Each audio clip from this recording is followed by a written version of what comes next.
University of Idaho students making his initial appearance in Idaho on Thursday to face charges as a newly released affidavit reveals his DNA was found on a knife sheath at the crime scene and that one of the surviving roommates, quote, opened her door for the third time after she heard the crying and saw a figure clad in black clothing. The male walked past DM, that's what the roommate's known as she stood in a frozen shock phase. Here to react is Callahan Walsh, the son of John Walsh and co-host of In Pursuit with John Walsh. Good morning to you, Callahan. Good morning. Thanks for having me. Good morning. Well, thanks for coming on. What does the affidavit tell you?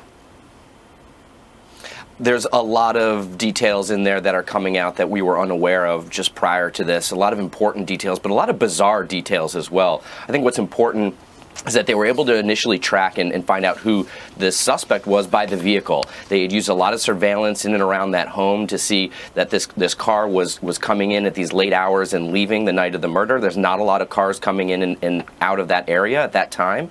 They were then able to use a cell phone number that he had been given when he was stopped at a traffic stop prior to that, to then use historical data to then place his cell phone in and around that house 12 times prior to the murders, meaning he was stalking this house.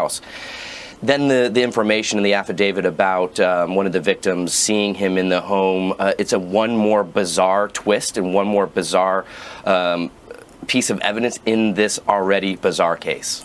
You know, I remember as a child, we watched the Adam Walsh story, my sister and I.